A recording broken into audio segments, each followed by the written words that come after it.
Okay, so all technical issues have been resolved. The camera is now rolling again. We apologize for those difficulties. And so what we're going to do today is we're going to finish the proof of the Brouwer fixed point theorem, and then we're going to play with a toy that I've been wanting to play with for a long period of time, but have been waiting until today's lecture because I wanted it not to be mixed up. Okay. So the Brouwer fixed point theorem.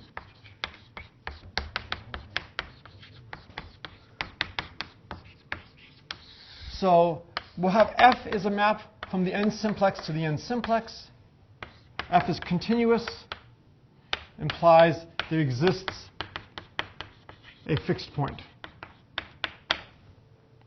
So it's important to note what I'm stating as a condition and what I'm stating as a consequence.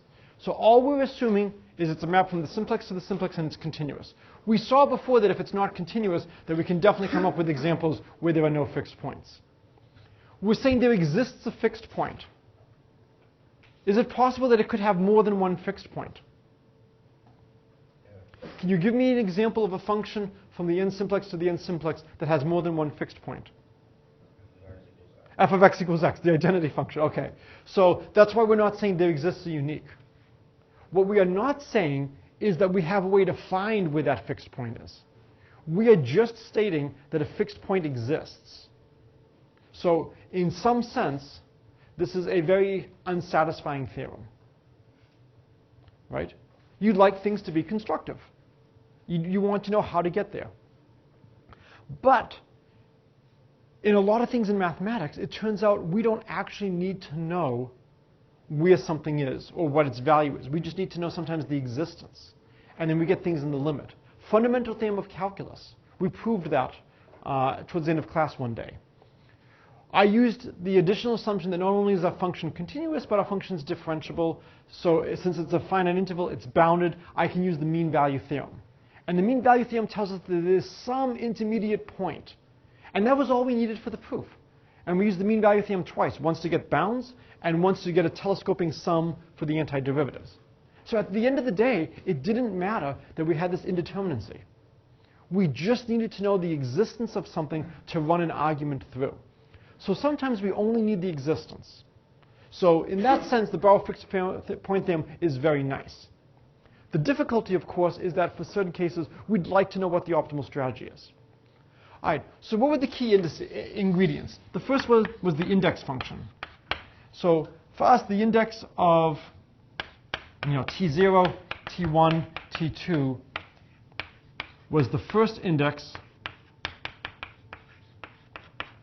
such that ti was greater than ti prime. And ti prime is really the ith component, t0, t1, t2.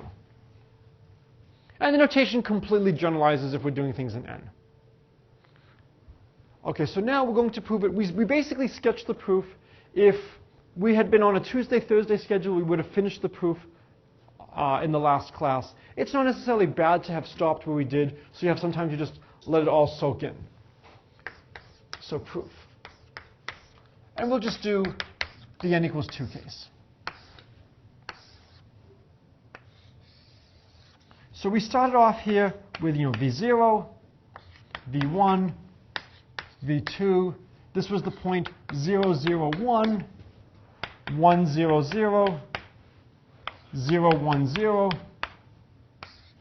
This was the 0, 1 side. All of our labels down here were either 0 or 1 when we were looking at if we apply f and we assume that there's no fixed point, then every point in the simplex will be given a value for the index. If there is a fixed point, what would happen to the index? We'd have to define it. And a good definition would be define the index to be n, the smallest number not used. You could go all out and make it infinity, but there's no need to go that far. Okay? So if we assume there's no fixed point, the index function is well defined. Over here, it's going to be 1, 2s. And over here, it's going to be 0, 1s. And we will assume no fixed point. So as we're assuming there's no fixed point,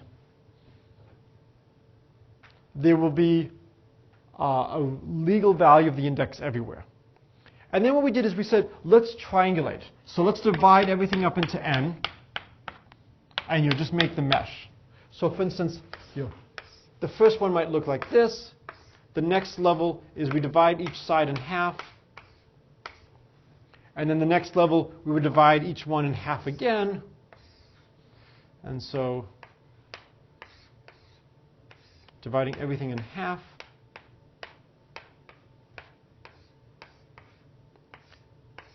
And we did Pascal's triangle earlier in the semester. You might remember these pictures from something like that. Yes? Why do you have 0, 1 on both sides there? Because I did not get much sleep last night.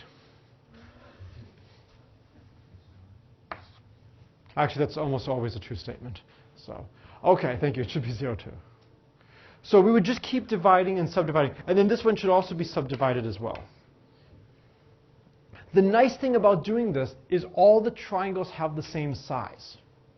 It's a very nice pattern. For Sperner's lemma, did we need all the triangles to be the same? No.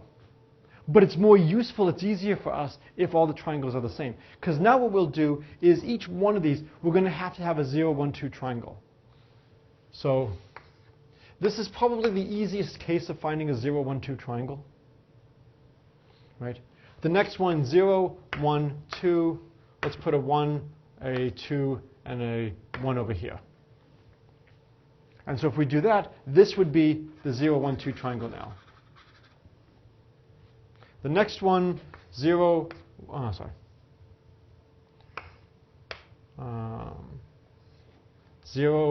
2, 2, 0, 0, 1, 1, 0, 2, 2, 1, 0, 1, 1.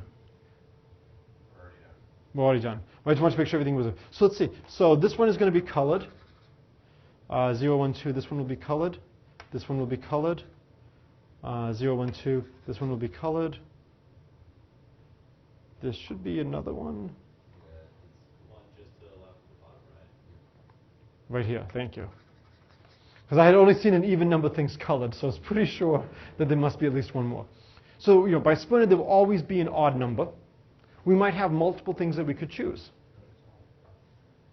There's now an odd number of things colored, so we're good. Okay?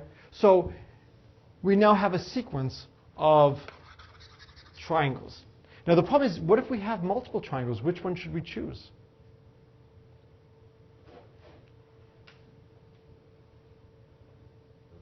Doesn't matter. So one thing is to just come up with a rule. If we have many triangles that work, choose the one that's furthest to the right. If there are two triangles that are equally to the right, choose the one that's higher. It doesn't matter. You could make the process constructive of which of the triangles exist once you actually go through this. Okay? And so now we have a sequence of triangles. And the triangles could have different orientations and whatnot. This one is oriented up, that's an oriented down. But we'll have a sequence of triangles.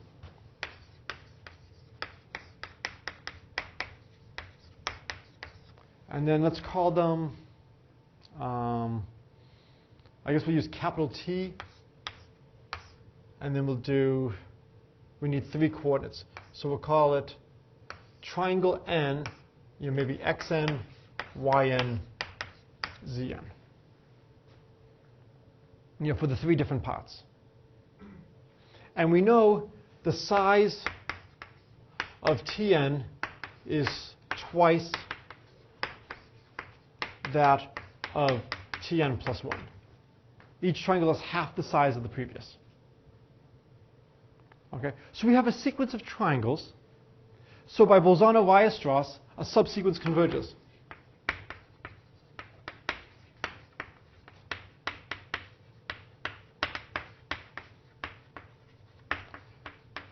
So this is where we start using a lot of notation. So maybe we'll have a sequence, TNK, XNK, YNK, ZNK. I actually don't even need to have the TNK. I'm just putting this there to remind myself it's a triangle. If I just write the triple, that's fine. So this converges to say T of X, Y, and Z. So let's think about what's going on. So here, let's say this is the point x, y, z. The first coordinate, these are all the points on the triangle where the first index, which differs, is the 0th. Okay? That's going to give us some path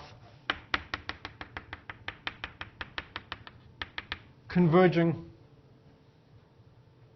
to the x, y, z. Okay? So this is what's going on for the x and k.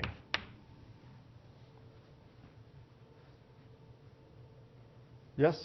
Why do we need the subsequence? Why can't we use the original? The original sequence of triangles? Because the original sequence might not converge. What if we kept alternating, here, here, here, here, here, here, here, here, here, here, here, here? Right? We don't have a convergence. Yes? I'm confused by the size of Tn is twice that of Tn. The size. Each side is twice. The triangle. Right. Because we're making each triangle half. So if you want, you can do the sides of Tn are twice that of Tn plus 1. Because we're cutting each side in half and then building the next level. So we know the triangles are getting smaller and smaller and smaller. And so they're going to converge to a point. They can't converge to anything greater. Because if they converge to something greater, then eventually all the triangles will be much smaller than that. So is everybody happy that, is this enough detail of the convergence of the subsequence? Yes? For the Bolzano-Weierstrass theorem, do we need the set to be closed? So the set that we need to be closed is the set of triangles?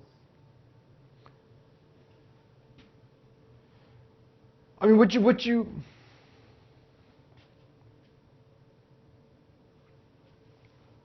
there's two ways around it. I mean, I'm kind of doing two steps at once. If you want, what I could do is I could first pass to a subsequence where the x's converge. Then in that subsequence, I can then pass to a subsequence of that where the y's also converge. And then, if I wanted to, I could pass to a subsequence of that where the z's also converge. So if you want to do it, going through all the nitty-gritty steps, the cleanest way to do it, so you're applying the pure Bolzano-Weierstrass every single time, is to go through multiple subsequences. And so what you would then have is you would have first the x and k, y and k, z and k. And then at the next level, you would have x n k l, y n k l, z n k l. And then you would have another level beyond that as well. And so this is one of the problems, and please call me on it when I do this. After a while, in some sense, being a math professor is kind of like surviving a fraternity or sorority hazing. And you're pledged for a long period of time, and then eventually you become the professor. I'm at Williams, so I don't get to do hazings to my graduate students because I don't have them. But what you get to do is you get to be the point where you're the senior person, and you no longer have to provide all the details. It's understood that you know what you're talking about.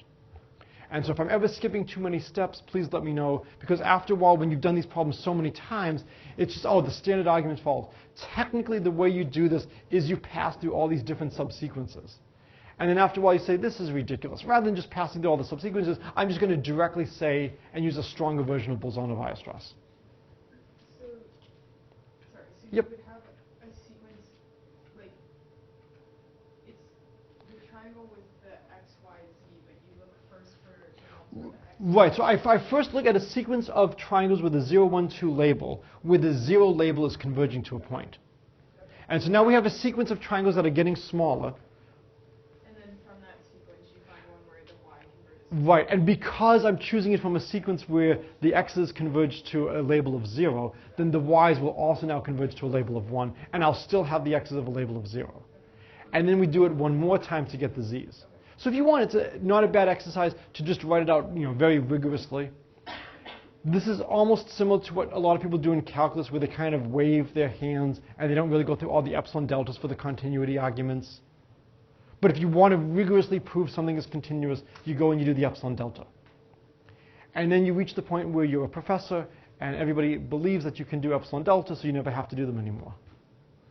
As an aside, when I referee papers, the most likely place to find mistakes is the basic algebra and the basic integration. That's, the places where people don't put in all the details because the argument is standard, that's where most of the mistakes are. Is anybody planning on taking number theory in the spring? Okay, so one of the things we may be doing in the number theory class is refereeing some papers for the Journal of Number Theory where people claim to prove Fermat's last theorem or the infinitude of twin primes or something like that. I believe that as much as possible, you want to give everyone a chance. And so it's a really good exercise to try to go through these papers and find where the mistake is. I've told some of you that shortly after I got my master's, I was given a paper proving one of the biggest open conjectures in number theory. As the camera is rolling, I will be careful as to what language I use. My advisor said something like, I respectfully believe that this paper is wrong. And he said, there's no new idea in it. There's just algebraic manipulations for 13 pages. No idea, it can't be right. Unfortunately, the person who proved this has proved one of the biggest theorems in 20th century mathematics. And this person gets the benefit of the doubt. He's looked at it, and he had one of his postdocs look at it, and they couldn't find a mistake. But it's not worth their time to go through the paper line by line by line. Their time is too valuable. That's where it's really nice, going back to fraternities and sororities and hazings, where it's really nice to have a grad student. And so he could look and he said, but Steve, your time. It's a really good use of your time to go through this line by line. And he was right, because for me, it would force me to really understand the theory behind it, to understand the special functions and everything. It took me 2 to 3 days. The person was not an American. They used different normalizations than we did. So I have all the books in front of me to go back and forth. I skim the paper, can't find any mistakes. Line by line by line. On page, I think 11 of 13, and I still have it in my office, I find the mistake. An integral had been split into 6 subintegrals, and in an integration by parts, the boundary term, the lower boundary term of one of the 6 integrals was dropped. When you put that in, the error term is now larger than the main term. And then the whole thing is completely wrong. It's not salvageable at all. And that's where the mistake was. It was an integration by parts. When you say it's not salvageable, you mean like...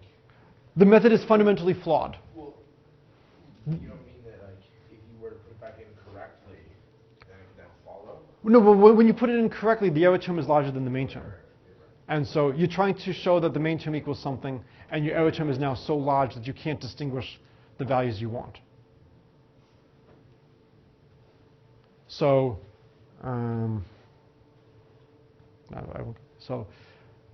it's often in these places where the mistake is, and so you really want to be very careful when people are saying things like this. This is not technically how Bolzano-Weierstrass was stated. This is a very close cousin, and you could make something like this a Bolzano-Weierstrass. This is very similar to if you have a sequence of compact sets, Kn is contained in Kn plus 1. If the girth goes to 0, they converge to a point. So it's similar to some other things we've done, but we haven't exactly isolated this. Okay, are people willing to accept now that I have a sequence of triangles, and I have it such that the first coordinate is going to converge to 0, the second coordinate is going to converge to an index of 1, the third is going to converge to an index of 2. Now, this is where it would be nice to have multicolors. Oh, I actually do have multicolors. All right. I will use green.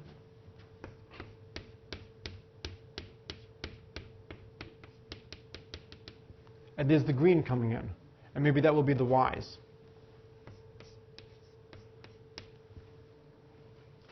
And so I had talked about wearing unity. I will be missing one color, unfortunately.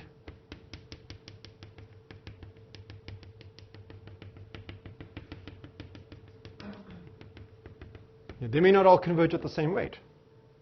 But here's the last one. Yes? But since we're using the Bolzano-Weierstrass, can you just assume that they all go straight in? Like, because if it went like that... Oh, because they're all coming from the same... Oh, yes. You just take the subsequence. But I don't know. I think you just get... Oh, no, you might be right because they're all coming along the same path. So yes, you're right. You're right. I'm making it. I now got so worried that I'm now making it, I think, too complicated. So we should have a sequence of triangles. And then the orientations may be flipping a little bit. So they may not always be the same point, but they should be very similar points. They should all be within a band. So we'll have something like some kind of band like this coming in. Because my triangles could be up or down, and that could flip. So now let's look at what's going on. The definition of the index. All right. So the definition of the index is it's the first place where the output is larger than the input. Okay? And so when we're coming over here, we know that this has to be labeled with a 0 because we start off with a 1, and since it's not a fixed point, the 1 has to go down because the sum of the entries is 1. So when we look at the convergence, it's converging to some point here, x, y, z. And we have something converging down like this. Well, if I look along the sequence of points, because it's converging to x, along this sequence, we know that the first place where the output is larger than the first one is the 0th index. So in the limit, when we look at what happens at this point, we want to look at f of x n k, y n k, z n k. I'm sorry.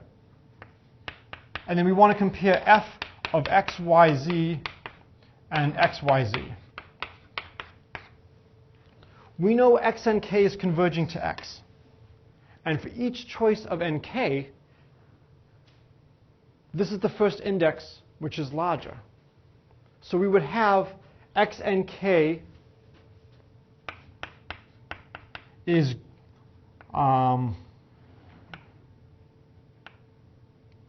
greater than x n k prime, right? That's what it means for the 0th index. In the limit, if x n k is greater than x n k prime, in the limit what must be true about x and x prime? So for each nk, x n k is greater than x n k prime. So in the limit, what must be true? X is greater than x prime. No, you're close, but you don't necessarily have x is greater. So let's look at the following. Somebody give me a sequence that converges to 0. Thank you. I was actually thinking 1 over n. I was wondering if anybody was going to be a smartass and say 0. So 1 over n is greater than 0. Take the limit. If you take the limit as n goes to infinity, do you have 0 is greater than 0? No. We have 0 is greater than or equal to 0. Right? Because it's strictly greater, we know in the limit it can't become less, but it might become equal in the limit. So similarly, when we're looking at what's going on here, we know x and k is greater than x and k prime. So in the limit, we would have to get x is greater than or equal to x prime. Everybody comfortable with this? Lather, rinse, repeat. What's the next sentence we get? We get y greater than or equal to y prime and z greater than or equal to z prime. And now this is where life is wonderful. What do we know about x plus y plus z? 1. Yeah, sums to 1. This is amazing. What do we know about this? Sums to 1. Right? So these numbers sum to 1, and these numbers sum to 1, and these are all greater than or equal to those. If there was a strict inequality, then 1 would be strictly greater than 1. 1 is not strictly greater than 1. There can't be a strict inequality. They must all be equalities. So it's wonderful how these barycentric coordinates improve themselves. We know they sum to 1, so we have these additional facts, and now that the only way we can handle all these conditions is that they all have to be the same. So now we are able to get the existence of a fixed point, contradicting the fact that we claimed that there was no fixed point. And this is the proof of the Brouwer fixed point theorem. Yes? XYZ, is that, are those 0, 1, 2? Yeah, so these are, these are the coordinates. And then the index function will assign them the labels of 0, 1, or 2. And the x's are corresponding to the things that will be given the 0 label, the y is the 1 label, the z is the 2 label. I hate how the notation goes for this. I think the notation stinks. Because, but. So this is the Brouwer fixed point theorem. So we use the index function numerous times. We use Sperner's lemma. We use Bolzano-Weierstrass. We get a nice subsequence. And then we show that by looking at this 3 different ways, that each component in the limit of the output has to be less than or equal to each component of the input. And since they all have the same sum, the only way that that can hold is if they're all equal. All right. Any questions on Sperner? On Brouwer. As an aside, you can prove Sperner's lemma for a fixed configuration with linear programming.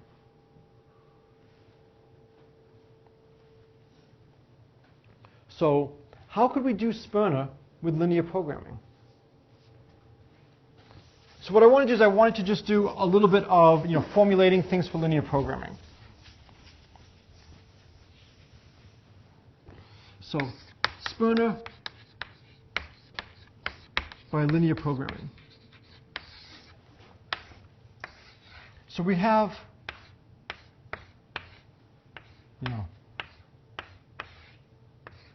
something like this.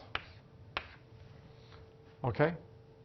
We know this is 0, 1, 2. I'm going to prove Sperner's theorem, or Sperner's lemma, for fixed triangularization through linear programming. So what I'm going to do is I'm going to label the vertices. Maybe x1, x2, x3, x4, x5, etc., etc. What do you know about them? Each xi is in 0, 1, 2. Right? You know that you have some constraints. If you're on the bottom, I in bottom is in 0, 1, etc. So now I just assign labels subject to the fact that anything on the bottom is labeled 0, 1, anything on the right is labeled 1 or 2, anything on the left is labeled 0, 2. What do you think I'm trying to maximize or minimize? I need an objective function.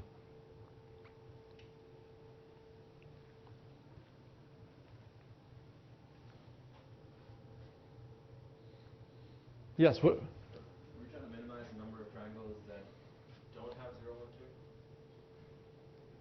1, 2? If you're trying to minimize the number of triangles that don't have a 0, 1, 2, in some sense you're maximizing the number of triangles that do have a 0, 1, 2. So I don't think you're trying to minimize the numbers that don't have. I think you're trying to minimize just the 0, 1, 2 triangles. So for each triangle, so I'll call that triangle 1, triangle 2, triangle 3, triangle 4. You can determine if the triangle has 3 distinct labels. Right? What I would actually do is I would change the labels from 0, 1, 2 to maybe being 1, 10, 100, like our Sudoku. And if we do that, then if the sum of the vertices is 111, the triangle has 3 distinct labels. So I'm going to assume it's not hard to figure out if a triangle has just 0 or 1, has distinct labels or not. So maybe we'll do tau I will be 1 if triangle TI distinct labels, and then 0 otherwise. So we can do this within the confines of integer programming. And now what we want to do is we want to minimize the sum of tau I. Yes? So you're saying that by minimizing the 0, 1, 2 triangles, if we have The number of 0, 1, 2 triangles. The number of 0, 1, 2 triangles. But how do you know this is a global minimum? This is Well, I'm saying I do linear programming, and linear programming finds a configuration that has the fewest number of 0, 1, 2 triangles. 100%. Yes, that's what linear programming will do. It'll go through all this, it'll go through the space. It may take a long time. And I have to input n. I'm not able to do this generally. This is for a specific n or a specific triangulation. What do you think is going to be true about this minimum? It'll be greater than 0. There is no way to look at this and see that it's going to come out that way. But this is a way to do Sperner's lemma through linear programming. But you would have to do it for every possible configuration. Not so good. So I want to end today with a fun toy.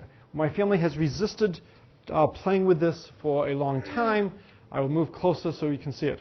So there are 12 of these, 11 of these. All right, what shape is this? I heard somebody say it. Icosahedron. Right? It's made up of all triangles. What kind of, it has a special name. It's one of the, there's 5 of them. There's 5 special figures from antiquity. Platonic. It's one of the 5 Platonic solids. Okay? What this game is the following. You have numbers 1 to 12. You put these pegs in. They eventually go in somehow. And you have a bunch of triangular tiles. I'm going to take this one out because it's all zeros. There's no numbers anywhere, so I don't really have to worry how I put this in. But the other ones have different numbers on different vertices. This one has a 3, a 2, and a 1. And the claim is that no matter how you put the yellow pegs with the numbers, there will always be a valid way to place the triangle tiles so that the sum of the dots around any number equals that number. So we think that this is a fun game. People have recommended this game to us. We have not played because I wanted to keep it solved. If anybody wants to borrow this, I am happy to lend this out. How could you do this as a linear programming problem? I believe almost anything can be done with linear programming. How can we do it? We've got like a minute left. We want the sum at each vertex. Yeah. So we can assign a label to each triangle, and then we have an orientation. And so we put down the numbers somewhere, and then we want there will be 5 triangles that are always around each one. We want the sum of those corners to add up to this number. I am not saying that this is the best way to solve the problem. But if you want, as a practice to prepare for the exam, write this up as a linear programming problem. Similarly to write up Sperner's lemma carefully as a linear programming problem. I would not solve it this way. But this is definitely an option. All right, there will be a linear programming problem. There will be some linear programming game on the exam. So the difficulty, of course, is if you try to do this by hand, you might get it working very well in a huge section, and then, I can't put in the last piece. How do you adjust everything? I have absolutely no idea what the strategy is for something like this. If anybody wants to borrow and play with it, you are welcome to it.